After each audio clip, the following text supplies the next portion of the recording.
সোনালী যুগে রূপালী বাজেট আক্ষরিক অর্থে বিগত দশকে বাংলাদেশের উন্নয়নের স্বর্ণযুগ বলা যাবে। বাংলাদেশের উন্নয়নের যত উল্লেখযোগ্য পরিবর্তন হয়েছে এবং যতগুলো মাইলস্টোন আমরা অর্জন করতে পেরেছি তা এই সময় অর্জন করতে পেরেছে।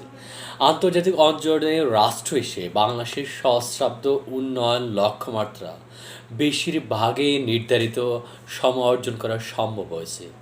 ফলে ডজনের বেশি আন্তর্জাতিক পুরস্কার পেয়েছি আমরা এই দশকে। বাংলাদেশে 2015 সালে নিম্ন মধ্যম আয়ের দেশে উন্নীত হয় এবং স্বল্পোন্নত দেশের বাতা কাতারে থেকে উন্নয়নশীল দেশে পরিণত হওয়ার শর্ত দুইবার পূরণ করে 2008 সালে এবং 2021 সালে। বাংলাদেশের উন্নয়নের যত মাইল ফলক ও অর্জন তা এই দুই দশকে সম্পন্ন হয়েছে। এর মূলে রয়েছে সরকারের উন্নয়ন দর্শন তথা উন্নয়নের জন্য নয়া জাতীয় পরিকল্পনা। বাংলাদেশ সরকারের উন্নয়ন দর্শন ও বাস্তবায়ন প্রতিফলিত হয় 2021 সালে রূপকল্পভিত্তিক দুটি পঞ্চবার্ষিক পরিকল্পনার মধ্য দিয়ে। গত দশকের আগে 2002 সালের আগে অধিকাংশ পরিকল্পনা ছিল তো মূলত বিনিয়োগ পরিকল্পনা। মূলত 80-90-এর দশকের প্রথমার্ধে এবং এই শতকের প্রথম শতকের উন্নয়ন পরিকল্পনা পঞ্চবার্ষিক পরিকল্পনার পরিবর্তে ওয়াশিংটন কনসেনসাস কিংবা পিআরএসপি দ্বারা প্রভাবিত ছিল। এসব ওয়াশিংটন মতৈক্যও ছিল মূলত কতগুলো নীতি সমষ্টি, যেমন বাজেট ঘাটতি কমানো, অর্থনীতি রিটার্নের ক্ষেত্রে রাজনৈতিক বিবেচনা বাদ দেওয়া, আর্থিক খাত উদারীকরণ করা, কর পদ্ধতির সংস্করণ, বাণিজ্য বিধিনিষেধ কমানো, বৈদেশিক বিনিয়োগের বাধা দূর করা এবং ব্যক্তি সম্পত্তির অধিকার নিশ্চিত করা। এসব নীতি আফ্রিকার বিভিন্ন দরিদ্র দেশ গ্রহণ করেছিল, অথচ আমাদের পাশের দেশ ভারত নেপাল গ্রহণ করেনি। এসব নীতি সমষ্টি দেশজ বাস্তবতা ও প্রেক্ষাপটে বিবেচনা করে না এবং অন্তর্ভুক্তিমূলক ও অংশগ্রহণমূলক উন্নয়নকেও উৎসাহিত করেনি, যার ফলে বাংলাদেশের পাকিস্তানি সহ আফ্রিকার দেশগুলো কাঙ্ক্ষিত ফলাফল অর্জন করতে পারেনি ওই সময়। 2003 সাল থেকে 2009 সাল পর্যন্ত সময় একটি অন্তর্বর্তীকালীন ও দুটি পূর্ণাঙ্গ দারিদ্র্য নিরসন কৌশলপত্রে সরকারের তেমন কোনো নীতিমালা ছিল না, আর না থাকাতে আমরা তার সুফলও পাইনি। এগুলো মূলত বিশ্বব্যাংক আন্তর্জাতিক মুদ্রা তহবিলে চাপিয়ে দেওয়া কৌশল, যাতে কোনো সুনির্দিষ্ট প্রবৃত্তি লক্ষ্যমাত্রা ছিল না। তাছাড়া এটি এমন সময়ে করা হয় সেই সময় বৈশ্বিক মহামন্দা অর্থাৎ 2007 থেকে 9 কারণে ওয়াশিংটন কনসেনসাস ব্যর্থ বলে প্রতীয়মান হয়। এসব বাংলাদেশের সাফল্যকে ক্ষণস্থায়ী ও আকস্মিক ধরা যায়। শুরুতে প্রতিকূল পরিস্থিতি, দুর্নীতি, প্রাকৃতিক দুর্যোগ প্রবণ দেশ হওয়া সত্ত্বেও সমজাতীয় আয়ের দেশের তুলনায় একবিংশ শতকের প্রথম শতকের শেষের দিক থেকে শুরু হয় বাংলাদেশের বিভিন্ন সামাজিক অগ্রগতি অনেকের কাছে উন্নয়ন বিশ্ব বা উন্নয়ন গোলক ধাঁধা নামে পরিচিতি লাভ করে। তবে গত এক যুগে সামাজিক অগ্রগতির পাশাপাশি অর্থনীতি ক্ষেত্রে সমসাময়িক দেশগুলোর তুলনায় বাংলাদেশের অর্জন বিশ্বের উন্নয়নশীল বিশ্লেষকদের নজর কাড়তে সক্ষম হয়। সর্বশেষ জাতিসংঘ অনুমোদিত সাস্টেইনেবল ডেভেলপমেন্ট গোল নেটওয়ার্কে বাংলাদেশের টেকসই উন্নয়ন অগ্রগতি পদক প্রদান বাংলাদেশের আর্থসামাজিক উন্নয়নের অন্যতম নিদর্শন এবং অন্যতম স্বীকৃতি ছিল। বাংলাদেশ স্বাধীনতা অব্যাহতি পরে পাকিস্তানের বাংলাদেশের চেয়ে 70% বেশি ধনী ছিল, অথচ বাংলাদেশের মাথাপিছু আয় এখন পাকিস্তানের চেয়ে 56% বেশি। এমনকি গত 2 বছর ধারাবাহিকভাবে বাংলাদেশের মাথাপিছু আয় ভারতের চেয়েও বেশি। সামাজিক সূচকে অনেক আগেই ভারত ও পাকিস্তানকে পেছনে ফেলে বাংলাদেশ এখন মাথাপিছু আয়ও তাদের পেছনে ফেলছে। একবিংশ শতকের দ্বিতীয় দশক থেকে বাংলাদেশের জনগণের দারিদ্র্য নিরসন ও কর্মসংস্থানের ভূমিকা রেখেছে পরিকল্পনায় গুণগত পরিবর্তন। কৃষিপ্রধান অর্থনীতি পেতে এখন শিল্প ও সেবা খাতের দিকে দেশ নজর দেওয়া দেশ এখন শিল্প ও সেবা খাতের উপর নির্ভর করে চলেছে এবং তারই সুফল আমরা এখন দেখতে পাচ্ছি। তাছাড়া তৃণমূল জনগণের উদ্যোক্তা মনোভাব ও প্রতিকূল পরিবেশে মানিয়ে নেওয়ার দক্ষতা বাংলাদেশের আর্থসামাজিক উন্নয়নকে বহুলাংশে ত্বরান্বিত করেছে। গত দশকে সরকারের সুপরিকল্পিত উন্নয়নের ফলে বাংলাদেশের অভূতপূর্ব অর্থনৈতিক উত্থান ঘটেছে। এক্ষেত্রে স্বাধীনতার সময় উন্নয়ন দর্শনকে পুঞ্জীভূত করা হয়েছে। এই পরিকল্পনার মধ্য দিয়ে এক নয়া জাতীয় পরিকল্পনা যুগের সূচনা হয়।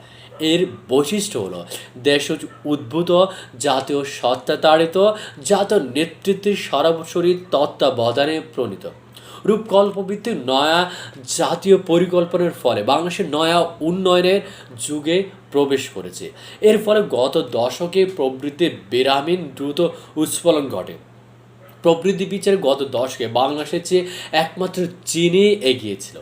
তবে কোভিড-19 বাংলাদেশে তথা সারা বিশ্বে এক মারাত্মক অভিঘাত নিয়ে এসেছে, যার ফলে বাংলাদেশের অর্থনৈতিক অগ্রগতি প্রথম 2 বছর কিছুটা হোঁচট খেয়েছে। এটি সত্য যে কোভিডকালীন প্রথম বছরে বাংলাদেশের প্রবৃদ্ধি 3.45% বিশ্বের শীর্ষ 3টি দেশের মধ্যে ছিল, যেখানে অধিকাংশ দেশের প্রবৃদ্ধি ঋণাত্মক ছিল। মাননীয় প্রধানমন্ত্রীর দূরদৃষ্টি এবং জীবনকে কেন্দ্র করে তার সময়োপযোগী হস্তক্ষেপের ফলে অর্থনীতি ইতিবাচক প্রভাব পড়েছিল। তাছাড়া গত 13 বছরে গড় জিডিপি প্রবৃদ্ধি হয়েছে 6.3%। 2021-22 অর্থ বছরের প্রাক্কলিত প্রবৃদ্ধি 7.2%, মাথাপিছু আয় $2,824, যা প্রকাশ করে যে অর্থনীতি ঘুরে দাঁড়িয়েছে। সরকার যথাসময়ে 28টি অর্থনৈতিক খাতের জন্য 21.1 বিলিয়ন মার্কিন ডলারের জিডিপি, 5.3% বিভিন্ন উদ্দীপনা প্যাকেজ ও যথাযথ নীতিকৌশল গ্রহণ করার ফলে এটি সম্ভব হয়েছে।